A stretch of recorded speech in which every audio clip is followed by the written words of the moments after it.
បាទសូមបកក្រប់នឹងជ្រាបសួរទៅដល់ពុកម៉ែបងប្អូនដែលនិយមតាមដានទស្សនានៅChannel បាទ EP Learning ជាទីមេត្រីសូមបើជួយចុចប៊ូតុង Subscribe Like និង Share ដើម្បីទទួលបាននូវបាទអត្ថបទថ្មីក៏ជាក្បួនគុណគូទូទាយដែលលោកគ្រូតែងតែធ្វើការដកស្រង់ស្វែងរកយកមកបង្ហាញចែកជូនដល់លោកអ្នកបានទស្សនាផងដែរបាទសម្រាប់ថ្ងៃនេះលោកគ្រូក៏សូមធ្វើការបង្ហាញនៅជើងលេខដល់ពិសេសហើយធានាឈុត 100% ដែលជាការគុណគូដែលជាការបកស្រាយផ្អែកទៅតាមក្បួនទៅតាមតម្រាសាពីសំណាក់លោកគ្រូ Kauliken ដែលមានកេរ្តិ៍ឈ្មោះល្បីល្បាញបាទខាងជំនាញគុណគូទុទាយអំពីដួងចតារាសីអំពីលៀបជ័យបាទផងដែរបាទបើតាមក្បួនបើតាមទំនាយលោកគ្រូសូមធ្វើការបង្ហាញនៅជើងលេខពិសេសដែលមានចំណងជើងថាមិនមែនតែ1ឆ្នាំទេតែរហូតដល់ទៅ2ឆ្នាំជាប់គ្នាឆ្នាំចរកការរងបាទរយៈពេល2ឆ្នាំនោះគឺស្ថិតនៅឆ្នាំ2027នេះឯងនិងឆ្នាំ2028នេះតែម្ដងបាទហេតុដូចម្ដេចបានជាលោកគ្រូបាទហ៊ានអះអាងហេតុដូចម្ដេចបានជាលោកគ្រូបានបាទយកនៅខ្លឹមសារនេះយកមកចែកចម្លែកយកមកធ្វើការបង្ហាញទៅដល់ពុកម៉ែបងប្អូនឲ្យបានជ្រាបនោះអញ្ចឹងសូមពុកម៉ែបងប្អូនក៏ដូចជាទស្សនិកជនមកទស្សនាជាមួយនឹងហេតុផលជាមួយនឹងទំនាយជាមួយនឹងខ្លឹមសារចែកជូនទៅដល់លោកអ្នកឲ្យបានជ្រាបជូនចំពោះឆ្នាំទាំង3នេះដូចតទៅបាទលោកអ្នកដឹងទេថាដោយយោងទៅតាមបើការព្យាករការគុណគូវែកញែកទៅតាមតម្រាសាស្ត្រដែលលោកគ្រូបានធ្វើការគុណគូម្ដងហើយម្ដងទៀតបញ្ជាក់ម្ដងហើយម្ដងទៀតជាលទ្ធផលឃើញថាបាទគឺទំនាយបានបញ្ជាក់ស្របទៅតាមទំនាយស្របទៅតាមក្បួនឃើញថាឆ្នាំចំនួន3មិនមែនទទួលបាននៅលៀបជ័យធំបាទត្រឹមតែ1ឆ្នាំប៉ុណ្ណោះគឺវាជាប់គ្នារហូតដល់2ឆ្នាំហើយនោះការកើនឡើងនៃទ្រព្យសម្បត្តិការកើនឡើងនៃភាពជោគជ័យនិងបាទគឺជួបលៀបធំបាទគឺបន្ទាប់គ្នាអភូតហេតុល្អគឺត្រូវបានបង្ហាញខ្លួនបង្ហាញកាយាគឺក្នុង2ឆ្នាំនេះតែម្ដងបាទអញ្ចឹងថាតើអភូតហេតុតើមានរឿងហេតុការអ្វីខ្លះដែលត្រូវបាទគឺបាទបង្ហាញក្នុងឆ្នាំបាទគឺ2027និង2028នោះលោកគ្រូសូមធ្វើការបកស្រាយចែកជូនទៅដល់លោកអ្នកបានជ្រាបដូចតទៅបាទលោកអ្នកក៏ដឹងហើយថាសម្រាប់ឆ្នាំជាដំបូងគេនេះគឺត្រូវជាមួយនឹងលោកអ្នកដែលកើតនៅក្នុងឆ្នាំបាទគឺឆ្លូវណាបាទក្រឡេកមកមើលលោកអ្នកដែលកើតនៅក្នុងឆ្នាំឆ្លូវផងដែរបាទគឺលោកអ្នកដឹងទេថាក្នុងថ្ងៃបាទគឺនៃបាទខែថ្មីនៃឆ្នាំថ្មីឆ្នាំ2027លោកគ្រូនឹងធ្វើការបញ្ជាក់នៅបាទគឺខ្សែជីវិតរបស់លោកអ្នកគឺនឹងវិវត្តនឹងបាទឆ្លងកាត់ដូចតទៅបាទបើតាមទំនាយបាទដែលជាការគុណគូបាទគឺច្បាស់លាស់ពិតធានាបាទឃើញថាលោកគ្រូសូមប្រកាសថាមិនមែនជួបលៀបធំតែ1ឆ្នាំទេគឺរហូតដល់2ឆ្នាំជាប់គ្នាស្ថិតនៅបាទគឺឆ្នាំ2027 2028អ្នកដែលកើតនៅក្នុងឆ្នាំចនេះត្រូវបានគេស្គាល់ដោយសារតែការភាពអត់ធ្មត់ត្រូវគេស្គាល់ដោយការឧស្សាហ៍ព្យាយាមត្រូវបានគេស្គាល់ដោយបាទលោកអ្នកចេះតស៊ូចេះប្រឹងប្រែងចេះប្រើគំនិតច្នៃប្រ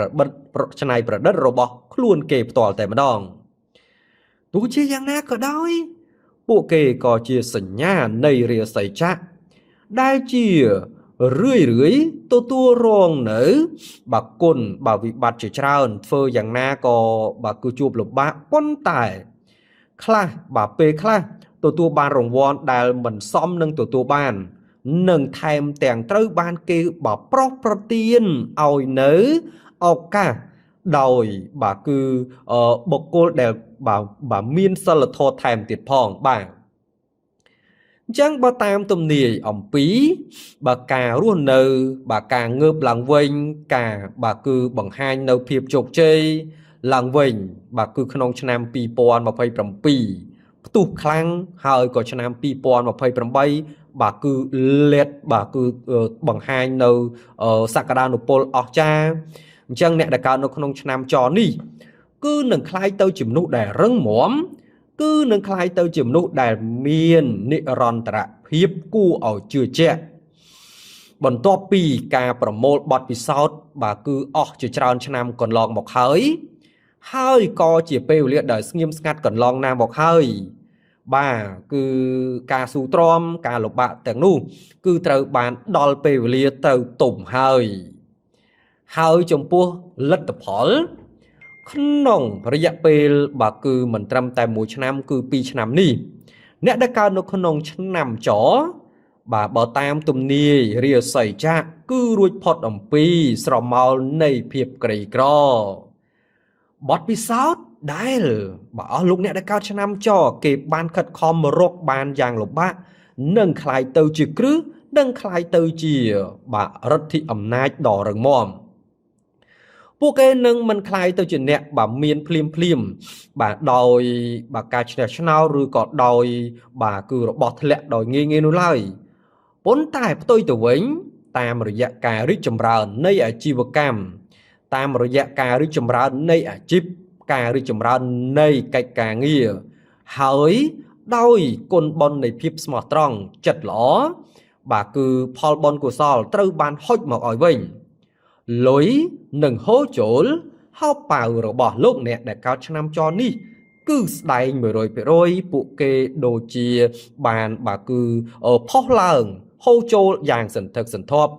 ដែលផ្ដល់ឲ្យពួកគេនៅជីវិតដ៏សុខដុមនិងរុងរឿងនិងទទួលបាននៅគោរពគឺពីសំណាក់អ្នកដតីបរិបូរហូហៀអញ្ចឹងនេះគឺជាចំណុចពិសេសដែលលោកគ្រូសូមធ្វើការជម្រាបក៏ដូចជាបកស្រាយបង្ហាញជូនចំពោះឆ្នាំចពិតជាអស្ចារ្យណាស់មិនមែន1ឆ្នាំទេគឺ2ឆ្នាំកើបលៀបកើបជ័យសុខសប្បាយ 100%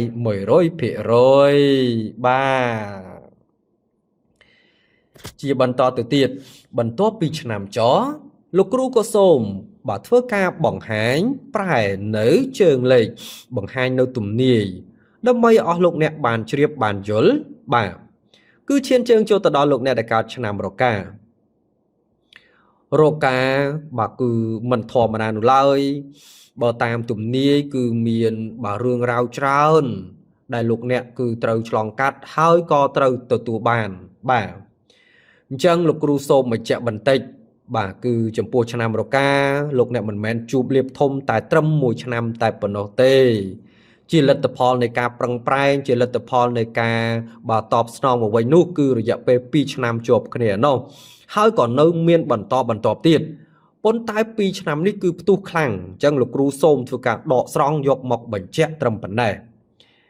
អ្នកដែលកើតនៅក្នុងឆ្នាំដែលមានតំណាងដោយស្ដេចមាន់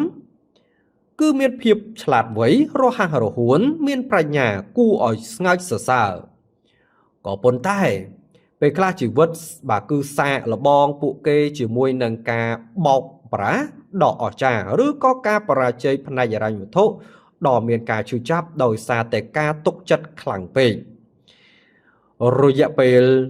គឺវិបត្តិដែលអាចធ្វើឲ្យអ្នកដែលកើតឆ្នាំមាន់នេះវង្វេងស្មារតីឬក៏អស់កម្លាំងផ្លូវចិត្តការគិតថាអ្នកដែលកើតក្នុងឆ្នាំមាន់ជលនឹងដួលរលំគឺជាកំហុសមួយទៅហើយភាពឆ្លាតវៃពីកំណើតភាពអស្ចារ្យភាពបត់បែនភាពល្អឥតខ្ចោះពីកំណើតរបស់ពួកគេនេះឯងនឹងជួយឲ្យលោកអ្នកដែលកើតឆ្នាំស្ដេចមាន់នេះឲ្យងើបឡើងពីគំនរបាក់បែក លោកអ្នកដែលកើតឆ្នាំមាន់នឹងរៀនអំពីមេរៀននិងទទួលបាននៅបទពិសោធន៍ដ៏មានតម្លៃដោយផ្លាស់ប្ដូរផ្នត់គំនិតអាជីវកម្មរបស់ពួកគេទាំងស្រុង 100% ពួកគេចាប់បើគឺយល់និន្នាការថ្មីនឹងនៅខាងមុខខ្សែកោងផងដែរជាការពិតណាស់ព្រះនៃទ្រព្យសម្បត្តិដែលបានបើគឺគោះទ្វារផ្ទះរបស់លោកអ្នកដែលកើតឆ្នាំរកាបានប្រាប់ថាលោកអ្នកគឺត្រូវដល់ពេលវេលាហើយលោកអ្នកដល់បើគឺការកំណត់គឺត្រូវបានរួចផុតអំពីគ្រោះហើយចប់អំពីទុក្ខលំបាកហើយទុក្ខវេទនាក៏ត្រូវឆ្លងគ្រោះរត់បាទគឺដោយបាទបានបញ្ចប់នៅវេទនានេះអញ្ចឹងអ្នកដែលកើតឆ្នាំរកានឹងចាប់យកឱកាសមាសឱកាសរកលុយគឺគ្មានអ្វីបាសោះឬក៏ពីបំណុលពួកគេមានសមត្ថភាពផ្លាស់ប្ដូរអ្វីคล้ายទៅជាអ្នកមាននឹងធ្វើឲ្យអ្នកដែលធ្លាប់តែមើលងាយពួកគេគឺកោតសរសើរពួកគេ 100% បាទពិតជាអស្ចារ្យណាបាទដោយផ្អែកទៅតាមបទពិសោធន៍ផ្អែកទៅតាមបាទដែលលោកអ្នកបាទគឺឆ្លងកាត់លោកអ្នកបានគិតគូរច្បាស់លាស់អញ្ចឹងបាទខ្សែជីវិតគឺឈានដល់បាទគឺដំណាក់កាលជោគជ័យហើយ2ឆ្នាំនេះបាទគឺសន្ទុះនៃផ្លែផ្កាគឺត្រូវបានបាទលាតត្រដាង 100% ហេងបាទគឺបាទលៀបចូលបាទគឺមាសប្រាក់គឺរឿងល្អសុភមង្គលគឺត្រូវបានកើតឡើងព្រមគ្នានេះបើយោងទៅតាមទំនាយនេះបើយោងទៅតាមលោកគ្រូហៅបានធ្វើការប្រកាសបានធ្វើការផ្សព្វផ្សាយដូច្នោះបាទនេះគឺជាជើងលេខនេះគឺជាការបកស្រាយរបស់លោកគ្រូហៅបាទដែលបញ្ជាក់អំពីឆ្នាំរកាអញ្ចឹងនៅឡើយតែម្ចាស់ឆ្នាំកំណើតតែលោកអ្នកបាទគឺព្រមទទួលយកនៅជើងលេខព្រមទទួលយកនៅការបញ្ជាក់អំពីរាសីចក្រនេះដែរឬទេប្រសិនបើព្រមនោះរកាក៏ដូចជាចូលខមមិនពាក្យសាធុក៏ដូចជាស្វាគមន៍នៅជើងលេខល្អទាំងអស់គ្នាបាទជាបន្តទៅទៀតបាទលោកគ្រូក៏សូមបន្តជម្រាបនៅទំនាយជូនចំពោះលោកអ្នកដែលកើតនៅក្នុងឆ្នាំបន្ទាប់ទៀតនោះគឺត្រូវជាមួយនឹងឆ្នាំរោងជាការពិតណាស់បបផ្អែកទៅតាមក្បួនឃើញថាទំនាយជើងលេខឆ្នាំល្អគឺមានច្រើន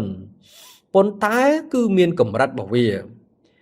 បាទសម្រាប់ឆ្នាំរោងគឺស្ថិតនៅបក្រមទី1នៃលៀបជ័យមានឆ្នាំចរការរោងនេះឯងអញ្ចឹងទំនាយរយៈពេល2ឆ្នាំមិនមែន1ឆ្នាំនោះគឺស្ថិតនៅក្នុងឆ្នាំ2027និង2028បើតាមទំនាយសូមប្រកាសថាលោកអ្នកដែលកើតនៅក្នុងឆ្នាំរោងដែលមានសញ្ញាគឺតំណាងដោយសត្វនាគមានអាកប្បកិរិយាដូចស្ដេចប៉ុន្តែជីវិតរបស់ពួកគេក៏តែងតែជួបនៅបាទគ្រាបាទគឺផ្កាបាទគូឡាបនោះផងដែរបាទថ្មីនេះអ្នកដែលកើតនៅក្នុងឆ្នាំស្ដេចនាគគឺអាចប្រឈមនឹងរឿងរ៉ាវបាទផលលំបាកបាទគឺអាចនឹងជួបភាពបរាជ័យក្នុងកិច្ចការងារក៏ដូចជាមានភាពចម្រុងចម្រាសបាទដែលអាចកើតមានឡើងបាទហើយគឺមិនអាចយកឈ្នះបានផងដែរប៉ុន្តែកុំបារម្ភកុំព្រួយកុំបាទគឺគិតថាបរាជ័យអសោះបាទគឺដល់ពេលកំណត់ហើយបើតាមបាទគឺទំនាយជើងលេខបាទគឺបានបញ្ជាក់ហើយបាទគឺក្នុងឆ្នាំ2027នេះអ្នកដែលកើតនៅក្នុងឆ្នាំស្ដេចនាគនឹងរកឃើញកម្លាំងខាងក្នុងគ្មានព្រំដែនហើយបាទគឺការបដិសេធពីបាទកំណត់របស់ពួកគេក្នុងការទទួលយកការបរាជ័យជួយពួកគេឲ្យក្រោបឡើងពីកន្លែងដែលពួកគេបានដួលរលំជំពប់ជើងដួលឬក៏ឧបសគ្គផ្សេងគម្រោងដែលពីមុនត្រូវបានកកស្ទះភ្លាមនោះចាប់ផ្ដើមដំណើរការឡើងវិញដោយរលូនហើយការលេចចេញនៅបាទអ្នកមានគុណបាទធម៌បាទគុណសម្បត្តិគឺតែងទៅជួយពួកគេឲ្យអះអាងឡើងវិញនៅបាទតំណែងនាំមុខគេរបស់ពួកគេប្រកបណាក្នុងពេលកំណត់បើតាមទំនាយបាទដែលផ្ទុះឡើងខ្លាំងបាទ ដែលបើជើងលេខសូមធ្វើការបញ្ជាក់ឲ្យបញ្ជាក់ទៀតគឺប្រាក់ចំណូលមកពីប្រភពច្រើនបាទជាង1ហើយការវិនិយោគដែលហាក់ដូចជាបាត់បង់ឥឡូវនេះបាទក្នុងឆ្នាំ2027និង2028នេះគឺផ្ដល់ជាផ្លែផ្កាប្រាក់ចំណេញដែលមិននឹកស្មានដល់ដែលអនុញ្ញាតឲ្យអ្នកដែលកើតនៅក្នុងឆ្នាំនេះប្រមូលទ្រព្យសម្បត្តិយ៉ាងច្រើនយ៉ាងឆាប់រហ័សហើយសន្ធឹកសន្ធាប់ទៅទៀតភាពជោគជ័យបាទភាពច្នៃប្រឌិតភាពបាទការតស៊ូស្ដេចនាគត្រូវតែបាទគឺទទួលបាននៅការតបស្នងនៅសមិទ្ធផល 100% បាទអញ្ចឹងពិតជាអស្ចារ្យណាស់បើតាមទំនាយបើតាមជើងលេខបាទគឺឆ្នាំរោងបាទគឺមហាបាទលៀបជ័យខ្លាំងក្រោយពីមេឃភ្លៀងគឺមេឃស្រឡះបាទគឺដាក់ចោះដោះតាមដៃលុយចូលជឹប2ឆ្នាំជាប់គ្នាបាទអញ្ចឹងសម្រាប់ឆ្នាំរោងតើលោកអ្នកមានអារម្មណ៍បែបណាសប្បាយចិត្តសាទរជាមួយនឹងទំនាយដែរឬទេបើពេញចិត្តចូលខមមិនពាក្យសាធុបួងសួងបន់ស្រន់ទទួលផ្លែផ្កាទទួលលាភជ័យទាំងអស់គ្នាអ្វីទាំងនេះគឺជាការបកស្រាយអ្វីទាំងនេះគឺជាជើងលេខដែលលោកគ្រូបាទធ្វើការគុនគូច្បាស់លាស់ពិតប្រាកដ 100% បាទអញ្ចឹងសម្រាប់ពុកម៉ែបងប្អូនដែលកើតនៅក្នុងឆ្នាំទាំង3ចរការរោងក្រោយពេលដែលបានទស្សនាអំពីទំនាយជើងលេខនេះហើយចូលខមមិនពាក្យសាធុបួងសួងហើយកុំភ្លេច share ចែកចម្លែកទៅឲ្យអ្នកដែលកើតនៅក្នុងឆ្នាំទាំង3ដូចគ្នានេះបានដឹងទាំងអស់គ្នាផងដែរបាទសម្រាប់ការជម្រាបជូននៅជើងលេខនៅទំនាយដែលពិសេសនេះលោកគ្រូសូមប្រកាសថាត្រឹមបញ្ចប់ត្រឹមប៉ុណ្ណាលោកគ្រូនឹងធ្វើការស្វែងរកយកនៅបាទគឺទំនាយឆ្នាំផ្សេងទៀតដើម្បីយកមកចែកចម្លែកផ្សព្វផ្សាយទៅដល់លោកអ្នកបានជ្រាបទាំងអស់គ្នាពី Channel EP Learning ក៏សូមអរគុណនិងសូមបាទជ្រាបលាយើងនឹងវិលមកជួបគ្នានៅទំនាយនៅជើងលេខនៅអត្ថបទសម្រាប់ថ្ងៃបាទគឺស្អែកបន្ទាប់ទៀតបាទសូមអរគុណសូមជ្រាបលា